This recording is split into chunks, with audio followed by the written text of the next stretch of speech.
দ্বিতীয় বিশ্বযুদ্ধ চলাকালীন সময়ে জার্মানিদের দখল করা চেকোস্লোভাকিয়ার দুজন দুর্ধর্ষ এজেন্টকে একটা ভয়ানক মিশনে পাঠানো হয়। এই মিশনে প্রতি পদে তাদের জন্য অপেক্ষা করছিল মরণ। জার্মানিদের নৃশংসতা মোকাবেলা করে শেষ পর্যন্ত তারা কিভাবে মারাত্মক এই মিশন শেষ করে আর একদম শেষে তাদের সাথে কি হয় তা জানতে হলে দেখতে হবে পুরো মুভি। বলছিলাম 2016 সালে রিলিজ হওয়া অসাধারণ ওয়ার অ্যাকশন মুভি অ্যানথ্রোপয়েডের কথা। তো চলো আর প্যাচাল না বাড়িয়ে শুরু করা যাক আজকের মুভি এক্সপ্লেনেশন। 1941 সালের ডিসেম্বর মাস। দ্বিতীয় বিশ্বযুদ্ধের ভয়ানক সেই সময়টাতে জার্মানি ইউরোপের অনেকগুলো দেশকে দখল করে রেখেছিল।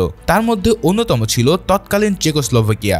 জার্মানিদের হাতে দেশের স্বাধীনতা হারানোর পর সরকার বিদেশে আশ্রয় নিয়ে সেখান থেকে যুদ্ধের কার্যক্রম পরিচালনা করতে থাকে। অন্যদিকে দেশের ভিতরেও জার্মানিদের বিরুদ্ধে চেকোস্লোভাকিয়ানরা রেজিস্ট্যান্ট নামের একটা বাহিনী গঠন করে, কিন্তু এই স্বল্প প্রতিরোধে তেমন একটা কাজ হচ্ছিল না, কারণ জার্মানিরা চেকোস্লোভাকিয়ার ইহুদি জনগোষ্ঠীকে নির্বিচারে হত্যা করে যাচ্ছিল। আর এই ইহুদি গণহত্যার পিছনে ছিল একজন মাস্টারমাইন্ড জার্মান জেনারেল, যার পরিচয় আমরা একটু পরেই পাবো। জার্মানদের নির্বিচারে এই গণহত্যা ঠেকানোর জন্য এই জেনারেলকে খতম করা জরুরি ছিল, আর সেই লক্ষ্যেই এই সরকার তাদের দুজন সিক্রেট এজেন্টকে এই জেনারেলকে খতম করার মিশনে দেশে পাঠায়। মুভির শুরুর সিনেই আমরা ইয়ান কুবিস এবং জোসেফ গাপচিক নামের এই দুজন এজেন্টকে একটা বরফে ঢাকা বনের ভিতরে প্যারাশুটে ল্যান্ড করতে দেখি। কুবিস সেই বনের মধ্যে সফলভাবে ল্যান্ড করতে পারলেও জোসেফ ল্যান্ড করতে গিয়ে গাছের সাথে ধাক্কা খেয়ে তার পায়ে বেশ গভীর আঘাত পায়। সেদিনকার রাতে তারা বনের পাশের একটা গুহাতে কাটিয়ে দেয়। পরের দিন সকালে একটা কুকুরের ডাকে ঘুম ভাঙলে কুবিস তার সামনে একজন চেকিয়ান লোককে দাঁড়িয়ে থাকতে দেখে। লোকটার পোশাকে ছিল চেকোস্লোভাকিয়ানের রেজিস্ট্যান্ট বাহিনীর সোলজারের মতোই। সেই লোকটাও তাদের পক্ষে লোক হিসেবে পরিচয় দিয়ে তাদেরকে সাহায্য করতে চায়। সে জোসেফ আর কুবিসকে নিজের সাথে একটা ঘরে নিয়ে যায়। সেখানে তাদেরকে সেদিনের জন্য রেস্ট নিতে বলে তার এক লোককে দিয়ে স্যুপ তৈরি করতে থাকে, কিন্তু জোসেফ হঠাৎ সেই লোকটাকে স্যুপের মধ্যে কিছু একটা মেশাতে দেখলে বুঝে যায় যে এই লোকগুলো আসলে বিশ্বাসঘাতক। সাথে সাথে সে দ্রুত দরজা খুলে ওই লোকটার দিকে পিস্তল তাক করে বসে, কিন্তু অন্য লোকটা আবার ততক্ষণে কুবিসকে জিম্মি করে বসেছিল। তবে কুবিস কোনোভাবে তাকে আঘাত করতে সক্ষম হলে তাদের মধ্যে একটা ধস্তাধস্তি শুরু হয়। এই ধস্তাধস্তির মধ্যে জোসেফ হঠাৎ গুলি চালিয়ে দিলে তাদেরকে ডেকে আনা সেই লোকটা সেখানে মারা যায়। তখন অন্য একটা লোক সেখান থেকে দৌড়ে পালানো শুরু করে। কুবিস তার পিছু নিয়েও তাকে মারতে পারেনি। এবার তারা ওই লোকটার ট্রাকটাকে নিয়ে সোজা শহরের দিকে চলে যায়। সেখানকার একটা হসপিটালের তাদের কন্ট্রাক্টর ডক্টর অলড্রিক নোভাক থাকার কথা ছিল, কিন্তু তারা সেখানে গিয়ে জানতে পারে যে নোভাক এখন আর এখানে থাকে না। তখন তারা জোসেফের ক্ষত ট্রিটমেন্টের জন্য হেল্প চাইলে নার্স তাদেরকে এডওয়ার্ড নামের এক পশু ডাক্তারের ঠিকানা দিয়ে দেয়। অতঃপর তারা এডওয়ার্ডের চেম্বারে গিয়ে প্রথমে ক্ষত ট্রিটমেন্ট করায়। এডওয়ার্ড একজন বুদ্ধিমান এবং দেশপ্রেমিক চেকিয়ান ছিল। জোসেফের পায়ের ক্ষত দেখে এসে বোঝা যায় যে প্যারাশুট ল্যান্ডিং এর কারণে তার এই ক্ষত হয়েছে। এমনকি সে তাদের কন্ট্রাক্ট নোভাককেও চিনত, কিন্তু নোভাক এখানে না থাকার কারণে তাদেরকে রেজিস্ট্যান্ট বাহিনীর অন্য কারোর সাথে যোগাযোগ করতে হবে। এডওয়ার্ড তাদেরকে মিলার নামের একজনের সাথে দেখা করার প্রতিশ্রুতি দিয়ে রেস্ট নিতে বলে। পরের দিন সকালে এডওয়ার্ড এসে দরজা খোলা মাত্রই ঘুমন্ত কুবিস আর জোসেফ হুট করে উঠে তাদের দিকে পিস্তল তাক করে বসে, কিন্তু তারা যখন বুঝতে পারে যে এডওয়ার্ড মিলারকে নিয়ে এসেছে তখন তারা পিস্তল নামিয়ে নেয়। এরপর মিলার তাদেরকে রেজিস্ট্যান্ট হেডকোয়ার্টারে নিয়ে আসে। কোয়ার্টারে ঢোকা মাত্রই তাদেরকে নিরস্ত্র করে চেয়ারে বসিয়ে রাখা হয়। তারা যে আসলে চেক এজেন্ট সেটা বোঝার জন্য তাদেরকে আগে প্রমাণ করতে হবে। রেজিস্ট্যান্ট বাহিনীর প্রধান লাদিস্লাভ ভানিক কুবিসকে কিছু প্রশ্ন করলে সে সেগুলো সঠিক উত্তর দেয়, যার ফলে এর মাধ্যমে প্রমাণ হয়ে যায় যে তারা আসলে চেকোস্লোভাকিয়ান সরকারের এজেন্ট। লাদিস্লাভ তাদেরকে আঙ্কেল হাইজ্যাক নামের আরেকজন শীর্ষ কর্মকর্তার সাথে পরিচয় করিয়ে দেয়। সে সেখানে জানায় যে তাদেরকে এভাবে ইনকোয়ারি করার কারণ হলো জার্মান গুস্টাপো বাহিনী যেখানেই পাচ্ছে সেখানে রেজিস্ট্যান্ট বাহিনীর লোকদেরকে নির্বিচারে হত্যা করছে। এর জন্য তারা নকল এজেন্ট সেজেও প্রতারণার জাল বেচাতে পারে। কুবিস আর জোসেফের কন্ট্রাক্ট নোভাকও এদের হাতে অ্যারেস্ট হয়েছে। যাই হোক, তারা তাদের মিশনের কথা লাদিভাসকে বললে সেটা শোনা মাত্রই তার চোখ কপালে উঠে যায়, কারণ তাদের মিশন ছিল জার্মান বাহিনীর ইউরোপিয়ান শাখার হেড রিচার্ড হাইড্রিককে হত্যা করার মিশন। তাদের এই মিশনের নাম ছিল অপারেশন অ্যানথ্রোপয়েড।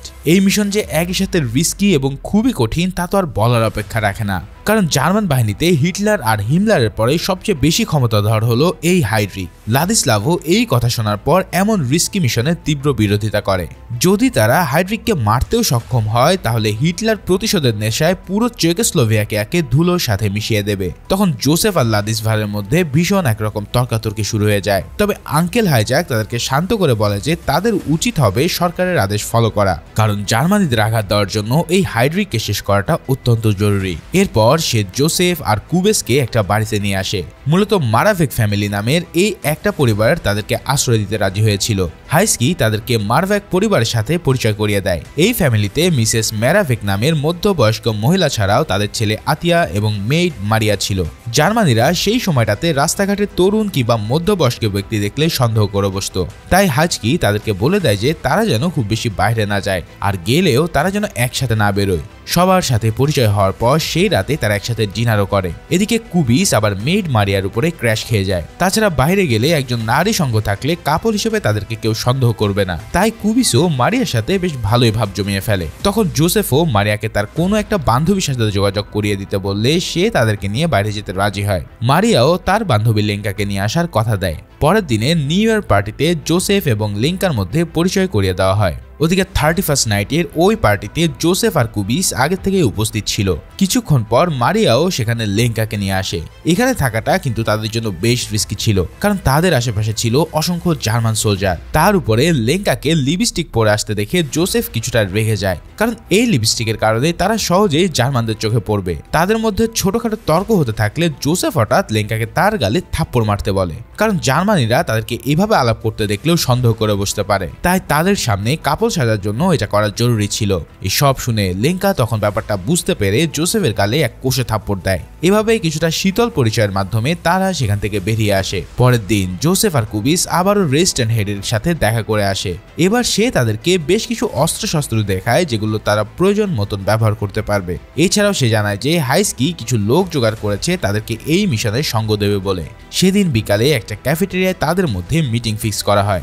জোসেফ আর কুবিস আলাদা আলাদাভাবে লেঙ্কা আর মারিয়ার সাথে সেই ক্যাফেটেরিয়াতে যায়। তাদেরকে বাইরে বসিয়ে রাখে। তারা ভিতরের এক গোপন রুমে গিয়ে সঙ্গীদের সাথে একত্রিত হয়। তাদেরকে সাহায্য করতে আসা লেফটেন্যান্ট ওপালকা আগে থেকেই তাদের সাথে পরিচিত ছিল। এবার তারা সবাই মিলে হাইড্রিককে মারার প্ল্যান সাজাতে থাকে। তাদের কাছে ইনফরমেশন ছিল যে সে প্রতিদিন সকালে তার বাড়ি থেকে বেরিয়ে আবারও সন্ধ্যার আগে ফিরে আসে। তবে এই দুটো টাইমে তার সাথে প্রচুর গার্ড ও আর্মস থাকে, তাই এই সময়টাতে তার উপরে অ্যাটাক করে সফল হওয়াটা খুব অসম্ভব। তবে হাইড্রিক মাসে একবার ট্রেনে করে বার্লিন যায়, কিন্তু সেই সময়টাতেও তার গাড়ির আশেপাশে এবং ট্রেন স্টেশনে কড়া নিরাপত্তা থাকে। তাই তাকে মারার জন্য তাদেরকে এবার খুব নিখুঁত একটা প্ল্যান সাজাতে হবে। হাইস্কি জানায় যে তার সাবেক এক ছাত্র হাইড্রিকের বাড়িতে রিপেয়ারম্যানের কাজ করে। সে প্রতিদিন তাদেরকে হাইড্রিকের বাড়ি থেকে যাওয়া আসার টাইম শিডিউল লিখে দিতে পারবে। ঠিক এই কথা বলার পরপরই সবাই হঠাৎ দরজার ফাঁক দিয়ে রেস্টুরেন্টের ভিতরে দুজন জার্মানি সৈনিককে ঝুঁকতে দেখে। তাদেরকে দেখেই সবাই বন্দুক নিয়ে ঘাপটি মেরে থাকে, কারণ জার্মানদের স্বভাবই হলো যে তারা অত্যন্ত সন্দেহপ্রবণ।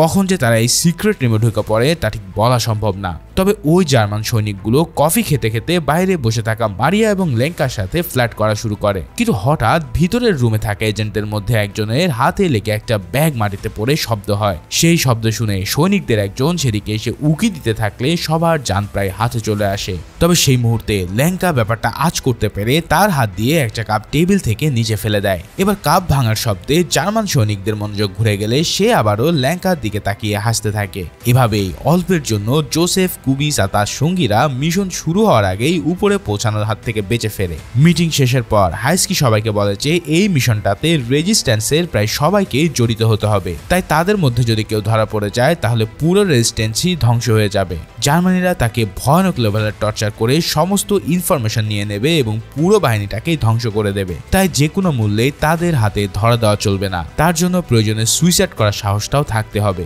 এই কথা বলে সে সবাইকে একটা করে সায়ানাইড পিল দেয়, অর্থাৎ এক প্রকার জীবন হাতে নিয়েই তাদেরকে এই মিশনে নামতে হবে। তাদের এই মিটিং এর পর হাইড্রিকের আসা যাওয়ার পথটাতে তারা নজরদারি করা শুরু করে। তারা বুঝতে পারে যে হাইড্রিক আর তার পিছনে থাকা আর্মস গাড়িটি আসার কেবলমাত্র 30 সেকেন্ডের ফারাক রয়েছে, অর্থাৎ তার উপরে অ্যাটাক করার জন্য তাদের হাতে রয়েছে কেবল 30 সেকেন্ড। ফলে যা করার এই 30 সেকেন্ডের মধ্যেই করতে হবে। তারপর তাদের ভাগ্যে কি লেখা আছে তা তারা কেউই জানে না।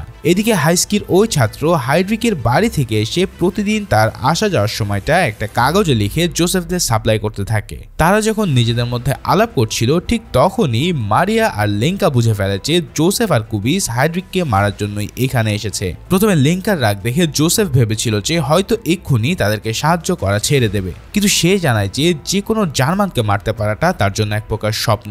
লেঙ্কা আর মারিয়া তাদেরকে সাহায্য করতে রাজি হওয়ার পর তাদের মধ্যে এক রোমান্টিক সম্পর্ক গড়ে ওঠে। অন্যদিকে কাজের পাশাপাশি কুবিস মারিয়ার সাথে আর জোসেফ লেঙ্কার সাথে রোমান্টিক সম্পর্কে জড়ায়। এরই মাঝে হাইস্কি আবারও রেজিস্ট্যান্টের একটা মিটিং এর আয়োজন করলে সেখানে আবারও লাদিস্লাভ আর জোসেফের মধ্যে তর্কাতর্কি হয়, কারণ হাইড্রিককে মারার পর তার গার্ডদের থেকে তারা কিভাবে জীবন বাঁচাবে সেটার উত্তর এখনো কেউ খুঁজে বের করতে পারেনি। তাই লাদিস্লাভ লন্ডনে থাকা সরকারের সাথে যোগাযোগ করে এই সিদ্ধান্ত পুনর্বিবেচনা করার অনুরোধ করার পক্ষে মত দেয়। জোসেফ আর কুবেসো আরও কয়েকটা দিন ওয়েট করার ডিসিশন নেয়। এতদিন তাদের এখানে আসতে প্রায় 4 মাস পার হয়ে গেছে। একদিন মিসেস মোরাভেকের ছেলে আতিয়ার বার্থডে পার্টিতে কুবিস জানায় যে সে আর মারিয়া একে অপরকে বিয়ে করতে যাচ্ছে। মানে এই অল্প কয়েকদিনের মধ্যে তারা একে অপরকে ভালোবেসে ফেলেছে। সবাই তাদেরকে কংগ্রাচুলেশন জানালেও জোসেফ কিন্তু তেমন একটা খুশি ছিল না, কারণ এই ধরনের ডেঞ্জারাস মিশনে এসে কাউকে নিজের সাথে পার্মানেন্টলি জড়িয়ে ফেলাটা একেবারে উচিত নয়। তারপরেও কুবিস বিশ্বাস করে যে তারা কোনো না কোনো একটা পথ খুঁজে বের করতে পারবে। এর কিছুদিন পরে লন্ডন থেকে তাদের উদ্দেশ্যে ফিরতি মেসেজ আসে, যেখানে তাদেরকে অপারেশন অন্থ্রোপয়েড কন্টিনিউ রাখতে বলা হয়। কিন্তু হাইস্কি হঠাৎ এসে জানায় যে হাইড্রিককে জার্মানিরা হুট করে প্যারিসে পাঠানোর সিদ্ধান্ত নিচ্ছে, অর্থাৎ পরশুদিন সে যদি বার্লিন থেকে চলে যায় তাহলে আর সে ফিরেও না আসতে পারে। এই সব কথা শুনে জোসেফ আবার বলে ওঠে যে তাহলে আগামীকালকেই আমাদের কাজটা সেরে ফেলতে হবে। কিন্তু লাদিস্লাভ হঠাৎ এসে জানায় যে তার কাছে লন্ডন থেকে আসা আরেকটা অর্ডারে বলা হয়েছে যে জার্মান অফিসারদের উপরে যেন কোনো ধরনের অ্যাটাক করা না হয়। কিন্তু সেই অর্ডারের নিচে আবার ইন্দ্রা গ্রুপকে জানানোর কথা ছিল।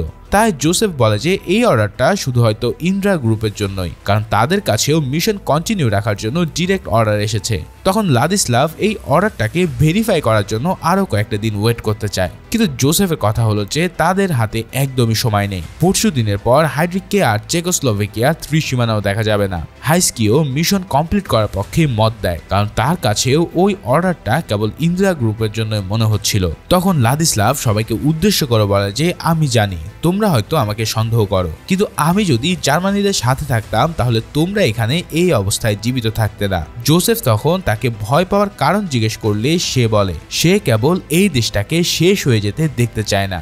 যাই হোক, তার বিরোধিতা সত্ত্বেও জোসেফ মিশন কন্টিনিউ করার সিদ্ধান্ত অটল থাকে। কিন্তু এই ডিসিশনের পর আবার হঠাৎ কুবিসের প্যানিক অ্যাটাক শুরু হয়, কারণ তার মনে হচ্ছিল যে আগামীকালই হয়তো তাদের জীবনের শেষ দিন হবে। তখন জোসেফ তাকে কমান্ডো ট্রেনিং এ শেখানো কায়দায় শান্ত করতে সক্ষম হয়। পরের দিন তারা দুজনেই মেরাভিক পরিবারের কাছ থেকে বিদায় নিয়ে বেরিয়ে পড়ে। মিশনে যাওয়ার আগে জোসেফের সাথে লেঙ্কার দেখা হয়। লেঙ্কাও ইতিমধ্যে জোসেফকে ভালোবেসে ফেলেছিল, তাই তার জন্য সে ভীষণ চিন্তিত ছিল। কিন্তু তবুও তারা দুজনেই একে অপরকে দুঃখের সাথে বিদায় জানাতে বাধ্য হয়। এবার জোসেফ আর কুবিস তাদের বাকি সৈন্যদের সাথে একত্রিত হয়। তারা দুজনে নিজেদের ব্যাগে করে সমস্ত অস্ত্রগুলো আলাদা আলাদা অংশে ভাগ করা অবস্থাতে নিয়ে এসেছিল। জোসেফ তাদের সবাইকে নিজ নিজ দায়িত্ব আর পজিশন বুঝিয়ে দিয়ে কুবিসকে নিয়ে হাইড্রিকের সেই পথ দিয়ে যাওয়ার জন্য অপেক্ষা করতে থাকে। এরই ফাঁকে সে নিজের বন্দুকটাকেও অ্যাসেম্বল করে নেয়। জোসেফ লেফটেন্যান্ট ওকালপাকে একটা আয়না দিয়ে রেখেছিল, যাতে হাইড্রিকের সাথে আর্ম গাড়িটি না থাকলে সে যেন তাদেরকে সিগন্যাল দিতে পারে। প্ল্যান ছিল যে সিগন্যাল পাওয়া মাত্রই জোসেফ গিয়ে হাইড্রিকের উপরে স্টেন গান দিয়ে গুলি চালাবে, আর অন্যদিকে কুবিসও গ্রেনেড হামলা করবে। কিছুক্ষণ পর সেই পথ দিয়ে হাইড্রিকের গাড়ি আসতে থাকলে ওকালপা দ্রুতই জোসেফকে সিগন্যাল দেয়। সাথে সাথে জোসেফ গিয়ে গাড়ির দিকে স্টেন গান তাক করে গুলি করতে থাকে, কিন্তু একই সেখান থেকে কোনো গুলি বের হয় না, কেননা হয়তো সেই বন্দুকটা সে অ্যাসেম্বল করতে গিয়ে তালগোল পাকিয়ে ফেলেছিল। এদিকে হাইড্রিকের সাথে থাকা জার্মান সৈনিকরা তাদের দিকে গুলি চালাতে শুরু করে, তবে ইতিমধ্যে কুবিস দ্রুত সেদিকে একটা গ্রেনেড মেরে দেয়। সেই গ্রেনেড বিস্ফোরিত হওয়ার কারণে হাইড্রিক গুরুতর আহত হয়ে পড়ে, কিন্তু তার সাথে থাকা সৈনিকরা গুলি চালাতে শুরু করলে কুবিস আর জোসেফও পিস্তল দিয়ে কয়েকটা গুলি চালিয়ে পালাতে শুরু করে। কুবিস একটা সাইকেল নিয়ে পালিয়ে গেলে সৈনিকরা জোসেফের পিছু ধাওয়া করে। সে তখন একটা দোকানের ভিতরে ঢুকে সেখান থেকে গুলি চালিয়ে এক জার্মানি সৈনিককে জখম করতে সক্ষম হয়। এরপর সে কোনোভাবে একটা লোকাল বাসে উঠে পড়ে। এভাবে তারা হাইড্রিককে মারতে গিয়ে কোনোভাবে নিজেদের জীবন বাঁচিয়ে ফিরে আসে, অথচ হাইড্রিকের কিছু হয়েছে কিনা তাও তারা জানে না। জোসেফ দ্রুত ম্যারাভিক ফ্যামিলির ঘরের কাছাকাছি গিয়ে চুরদা নামের আরেক এজেন্টকে দেখতে পায়। এই মিশনে তারও তাদের সাথে থাকার কথা ছিল, কিন্তু সে ভেবেছিল যে জোসেফ আর কুবিস হয়তো এই মিশনটা কন্টিনিউ করবে না। জোসেফ তাকে মুখ বন্ধ রাখতে বলে দ্রুত ঘরে গিয়ে দেখতে পায় যে কুবিস সেখানে অক্ষত অবস্থায় ফিরে এসেছে। তারা দুজনেই প্রচন্ড হতাশ ছিল, কেননা তারা তাদের মিশন শেষ করতে পারেনি, অথচ জার্মানিরা এখন খ্যাপা কুকুরের মতন হয়ে গেছে। তার কারণে তারা যেখানে যুবক পাচ্ছে তাদেরকে ধরে নিয়ে যাচ্ছে। টিভিতে ইতিমধ্যে অ্যানাউন্স করা হয়ে গেছে যে হাইড্রিকের উপরে হামলা করা ব্যক্তিদের সন্ধান দিতে পারলে তাকে 1 মিলিয়ন ক্রাউন পুরস্কার দেওয়া হবে। এছাড়াও যদি কেউ তাদেরকে আশ্রয় দেয় তাহলে তার পুরো পরিবারকে খতম করে দেওয়া হবে। হাইস্কি তাদেরকে জানায় যে গ্রেনেড হামলায় হাইড্রিক মারা না গেলেও সে বেশ খারাপভাবে আহত হয়ে হসপিটালে আছে। এখন এই অবস্থায় তাদেরকে সেফ প্লেস খুঁজে বের করতে হবে, কারণ জার্মানিরা ইতিমধ্যে প্রতিটা ঘরে সার্চ করে বেড়াচ্ছে। মিসেস মেরাভেক তাদেরকে জানায় যে তারা ভ্লাদিমির প্র্যাট্টিক নামের এক চার্চের ফাদারের কাছে সাহায্য চেয়েছে, আর ওই ফাদারও সব এজেন্টদেরকে চার্চের ভিতরে আশ্রয় দিতে রাজি আছে। এই অবস্থায় আরও কয়েক ঘন্টা অপেক্ষা করার পর তাদেরকে চার্চের দিকে রওনা দিতে হবে। এরই মাঝে হঠাৎ মারিয়া কাঁদতে কাঁদতে ঘরের ভিতর ঢুকে পড়ে। এরপর জোসেফ তার কাছ থেকে যা জানতে পারে তাতে তার মাথার আকাশ যেন ভেঙে পড়ে। মারিয়া জানায় যে জার্মানিরা যখন রাস্তা থেকে সবাইকে তুলে নিয়ে যাচ্ছিল তখন লেঙ্কা তাদের হাত থেকে পালানোর চেষ্টা করেছিল, তবে নির্দয় জার্মানিরা তাকে সেখানেই গুলি করে মেরে ফেলেছে।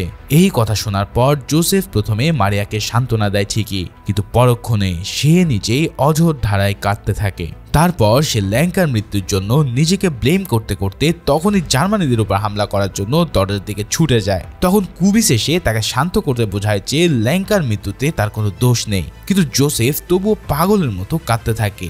তবে শেষ পর্যন্ত তারা ম্যারেভিক ফ্যামিলির ঘর ছেড়ে যেতে বাধ্য হয়। হাইস্কি তাদেরকে ফাদার প্যাট্রিকের চার্চে পৌঁছে দেয়। চার্চে ঢোকার পর ফাদার এসে জোসেফ আর কুবেসকে একটা আন্ডারগ্রাউন্ড প্যাসেজ দেখিয়ে দেয়। সেই সিক্রেট প্যাসেজে ঢোকার পর তাদের সাথে ওপালকা সহ আরো বেশ কয়েকজন এজেন্টেরও দেখা হয়। এদিকে যতক্ষণ না পর্যন্ত পরিস্থিতি শান্ত হচ্ছে ততক্ষণ তাদের এখানে লুকিয়ে রাখতে হবে। কিছুক্ষণ পর ফাদার প্যাট্রিক এসে জানায় যে জার্মানিরা লাদিস নামের এক গ্রামের সব যুবক পুরুষকে হত্যা করে নারীদের ধরে নিয়ে গেছে, কেননা জেনারেল হাইড্রিক ইতিমধ্যে হসপিটালে ভর্তি থাকা অবস্থায় মারা গেছে। অর্থাৎ জোসেফ আর কুবিস তাদের সফলভাবে হত্যা করতে সক্ষম হয়েছে। আর সে মারা যাওয়ার পরে জার্মানিরা আরো বেশি পাগলাটে হয়ে পড়ে। লাফিস নামের গ্রামটা হাইড্রিকের হত্যাকারীদেরকে সাহায্য করেছিল বলে গুজব রটিয়েছিল। স্রেফ ওই গুজবে বিশ্বাস করে তারা গ্রামের সব মানুষকে নির্বিচারে হত্যা করেছে। ভাইরে ভাই, যুদ্ধের সময়গুলোতে এই জার্মানিদের নৃশংসতা যেন হিংস্র পশুকেও হার মানায়। ফাদার প্যাট্রিক আরও জানায় যে জার্মানিরা যে কোনো ইনফরমেশনের জন্য 5 দিন সময় দিয়েছে। এই সময়ের মধ্যে যে তাদেরকে হত্যাকারী সম্পর্কে তথ্য দেবে তাকে পুরস্কার দিয়ে ক্ষমা করে দেওয়া হবে, কিন্তু যদি তারা 5 দিনের মধ্যে ইনফরমেশন না পায় তাহলে তারা 30,000-এরও বেশি চেকোস্লোভাকিয়ানদের হত্যা করবে। এই কথা শুনে কুবিস বলে, বিনা কারণে এতগুলো লোক কেন মারা যাবে? আমি আর জোসেফ একটা পার্কে গিয়ে নিজেদের গলায় হাইড্রিকের হত্যাকারীর ঘোষণা করা প্লে কার্ড ঝুলিয়ে সুইসাইড করে নিলে তো সমস্যার সমাধান। কিন্তু তাদের সঙ্গীরা এই সিদ্ধান্তে তীব্র বিরোধিতা করে, কারণ এই পরিস্থিতির জন্য তো আর তারা একা দায়ী ছিল না, বরঞ্চ তাদেরকে যারা মিশনে পাঠিয়েছে তাদেরই এই বিষয়টার জবাবদিহি দিতে হবে। যাই হোক, এরপরের কয়েকদিন তারা সেই চার্চের মধ্যে লুকিয়ে কাটায়। তাদের জন্য প্রতিদিন হাইস্কির ছেলে আতিয়া এসে খাবার দিয়ে যেত। তারা সবাই বুঝতে পারছিল যে এখানে বেশি দিন তারা থাকতে পারবে না। জার্মানরা কোনো না কোনো সময় এসে তাদেরকে খুঁজে বের করে ফেলবেই, আর এর জন্য বাকি এজেন্টরাও দ্রুত এখান থেকে পালানোর পথ খুঁজতে থাকে। তারা ফাদার প্যাট্রিকের লাইব্রেরি থেকে একটা ম্যাপ খুঁজে পায়। সেই ম্যাপ অনুসারে তারা চার্চের থেকে কিছুটা দূরে একটা নদীর খোঁজ পায়। যদি কোনোভাবে ট্যানেল খুঁড়ে সেই নদী পর্যন্ত পৌঁছানো যায় তাহলে হয়তো তাদের পালানোর একটা চান্স থাকবে। এর জন্য তারা একটা ট্যানেল খোঁজার কাজে নেমে পড়ে, কিন্তু খুব শীঘ্রই তাদের সাথে এমন একটা কিছু ঘটতে যাচ্ছিল যা তারা কেউই কল্পনা করেনি। চুরদা নামের সেই ভীতু এজেন্ট জার্মানিদের কাছে গিয়ে তাদেরকে আশ্রয় দেওয়া মেভরিক পরিবারের অ্যাড্রেস দিয়ে দেয়, আর সাথে সাথেই জার্মানিরা তাদের উপর গিয়ে চড়াও হয়। পরিবারের সবাইকে জিম্মি করে তারা প্রথমে মিসেস মেভরিককে জোসেফ আর কুবিসের ব্যাপারে জিজ্ঞেস করতে থাকে, কিন্তু তিনি তাদেরকে আশ্রয় দেওয়ার কথা স্বীকার করলে জার্মান জেনারেল তার মুখে ঘুষি মেরে ভয়ানকভাবে মুখটা বিকৃত করে দেয়। তারা যে তাকে ধরে নিয়ে গিয়ে টর্চার করবে তা তিনি ভালোভাবে বুঝতে পেরেছিলেন, তাই তারা তাকে ধরে নিয়ে যাওয়ার আগে তিনি তাদের ট্রান্সলেটরের কাছ থেকে নিজেকে ক্লিন করে নেওয়ার জন্য কিছুটা সময় চায়। কিন্তু অনুমতি পাওয়ার পরে তিনি অন্য রুমে গিয়ে সায়ানাইড পিল খেয়ে সুইসাইড করে নেয়। জার্মান জেনারেল তাকে ওই অবস্থায় দেখতে পেয়ে ডেড বডিটাকেই একের পর এক লাথি মারতে থাকে। এরপর তারা তার ছেলে আতিয়াকেও ধরে নিয়ে গিয়ে ভয়ানক টর্চার করতে থাকে। ভাইরে ভাই, এই ভয়ানক অমানসিক টর্চারের সিনগুলো খুবই নৃশংস ছিল। এমনকি শেষ পর্যন্ত তারা লিটারেলি তার সামনে তার মায়ের কাটা মাথায় এনে জোসেফ আর কুবিসের অ্যাড্রেস জিজ্ঞেস করতে থাকে। এদিকে ফাদার প্যাট্রিকের কাছে মেরাভিক ফ্যামিলির অ্যারেস্ট হওয়ার খবর পাওয়া মাত্রই সে প্রচন্ড ভয় পেয়ে যায়। তাই সে রেজিস্ট্যান্ট মেম্বারদেরকে নিয়ে দ্রুত এজেন্টদের চার্চ থেকে সরিয়ে নিয়ে যাওয়ার প্ল্যান করতে থাকে। এর জন্য তারা চার্চের কফিনবাহী গাড়িতে করে তাদের নিয়ে যাওয়ার প্ল্যান করে, কিন্তু তার আগেই জার্মানিরা এসে পুরো চার্চটা ঘিরে নেয়। লাদিস্লাভ গাড়ি নিয়ে এসে জার্মানদের কথায় চলে যেতে বাধ্য হয়, যদিও তার ভাগ্য ভালো ছিল যে জার্মানিরা তখনও তার ব্যাপারে জানতো না। ওদিকে চার্চের ভেতরে তখন কুবিস, ওপালকা আর বুবলক নামের আরেকজন এজেন্ট জেগে জেগে পাহারা দিচ্ছিল এবং বাকিরা তখন ঘুমাচ্ছিল। জার্মানিদের আসতে দেখে কুবিস প্রথমে বাকিদের ওয়ার্ন করতে চলে যায়, কিন্তু তাদের হাতে তখন আর সময় ছিল না। নিচ থেকে আসা জার্মানিদের উপরে ফায়ার করার মাধ্যমে তারা বাকিদের ওয়ার্ন করে দেয়। এবার জার্মান এবং চেক এজেন্টদের মধ্যে শুরু হয় এক ভয়ানক গোলাগুলি। 3 জন এজেন্টের হাতে খুব কম অস্ত্র এবং অ্যামিনিউশন থাকলেও বীরের মতন ফাইট করে তারা একটা জার্মানিকে উপরে পাঠাতে থাকে। এদিকে চার্চের সিঁড়ি ব্লক করে দিয়ে জার্মানিরা উপর উঠতে না পেরে তারা উপর থেকে তাদেরকে মেরেই যাচ্ছিল। জার্মানিরাও নিচ থেকে তাদের উপরে অনবরত গুলি করে যায়। তবে শেষ পর্যন্ত তারা মেশিন গান নিয়ে এসে তীব্র গোলাগুলি শুরু করলে এজেন্টরা এবার কোণঠাসা হয়ে পড়ে। ছোটখাটো পিস্তল আর রাইফেল দিয়ে কতক্ষণই বা টেকা যায়। ওদিকে আঙ্কেল হাইজিকের ঘরেতেও খুব তাড়াতাড়ি জার্মানিরা পৌঁছে যায়। তবে সে আগে ভাগে সায়ানাইড পিল রেডি করে সুইসাইড করার জন্য রেডি হয়ে থাকে, কিন্তু জার্মানিদের গুলির শব্দ শুনে তার হাত থেকে সায়ানাইডের ট্যাবলেটটা পড়ে যায় আর জার্মানিরাও ইতিমধ্যে ঘরে ঢুকে পড়ে। তবে শেষ পর্যন্ত তারা তাকে ধরার আগেই অনেক কষ্টে পিল খুঁজে নিয়ে সেটাকে সুইসাইড করে নেয়। আসলে তাদের হাতে ধরা পড়লে যেই অমানসিক অত্যাচার সহ্য করতে হবে তার চেয়ে এভাবে মরে যাওয়াটাই ভালো। অন্যদিকে চার্চের ভিতরে তখনও দুপক্ষের গোলাগুলি চলমান ছিল। জার্মানিদের ভারী অস্ত্রের কাছে এজেন্টদের অ্যামিনিশন প্রায় শেষ পর্যায়ে চলে এসেছে। এছাড়াও ইতিমধ্যে সবাই প্রায় কম বেশি আহত হয়ে গেছে, যদিও তারা মাত্র 3 জন মিলে প্রায় 100 খানিক জার্মানকে উপরে পাঠিয়ে দিয়েছিল। তবে অবশেষে লেফটেন্যান্ট ওপালকা গুলির মুখে টিকতে না পেরে সুইসাইড করে নেয়। এরপর কুবিস আরও কিছুক্ষণ জার্মানিদের আটকে রাখতে থাকে, কিন্তু জার্মানিরা এবার গ্রেনেড নিক্ষেপ করা শুরু করে দিয়েছিল। বেশ কয়েকটা গ্রেনেডের হাত থেকে তারা দুজন বেঁচে গেলেও শেষ পর্যন্ত বুবলি গ্রেনেডের আঘাতেই মারা পড়ে। আর ফাইনালি সেখানে বেঁচে থাকে কেবল কুবিস। জার্মানিদের ছোড়া গ্রেনেড দিয়ে তাদের কয়েকজনকে সে উপরে পাঠিয়ে দেয়। শেষে আরো কয়েকজনকে গুলি করে মারার পর সেও নিজে সুইসাইড করে নেয়। এবার উপর থেকে গোলাগুলি থেমে গেলে নিচের প্যাসেজে থাকা এজেন্টরা বুঝতে পারে যে তাদের সঙ্গীরা শেষ হয়ে গেছে। এদিকে জার্মানিরা এবার তাদের উপরেই গোলাগুলি করা শুরু করে। তারা সেই বিশ্বাসঘাতক চুরদাকে নিয়ে এসে বাকিদেরকে স্যারেন্ডারের জন্য রাজি করানোর চেষ্টা করতে থাকে। এবার জার্মানিরা নিচ থেকে পানির পাইপ দিয়ে ভিতরে পানি ঢেলে তাদেরকে ডুবিয়ে মারার চেষ্টা করে। মানে এদের কাছে যে কত রকমের পদ্ধতি ছিল তার কোনো ইয়াত্তা নেই। তার উপরে তারা চার্চের টাইলসের উপরে এক্সপ্লোসিভ ফিট করে কংক্রিটকে পুরো ধসিয়ে দেয়। এরপর আর এজেন্টদের কিছুই করার থাকে না। অর্ধেক পানিতে ডুবন্ত অবস্থায় আরও কিছু জার্মানিকে খতম করার পর তারা প্রত্যেকেই একে একে নিজেরা গুলি করে আত্মহত্যা করে নেয়। আর এভাবেই শেষ হয়ে যায় অপারেশন অ্যানথ্রোপয়েড। এই এজেন্টদের প্রত্যেকে ছিল একজন অকুতোভয় বীর, যারা দেশকে রক্ষার জন্য শেষ মুহূর্ত পর্যন্ত লড়াই করেছে নিজেদের জীবন দিয়ে। তাই তো চেকোস্লোভাকিয়ার মানুষ এখনো তাদেরকে ন্যাশনাল হিরো হিসেবে সম্মান করে। ঠিক এমনই এক মুহূর্ত দিয়ে এই অসাধারণ যুদ্ধের মুভিটাও এখানেই শেষ হয়। ভিডিওটা ভালো লেগে থাকলে অবশ্যই একটি লাইক করো, আর সেই সাথে সাথে নতুন হয়ে থাকলে চ্যানেল সাবস্ক্রাইব করে পাশেই থেকো। দেখা হচ্ছে পরের কোনো ভিডিওতে, সে পর্যন্ত আল্লাহ হাফেজ।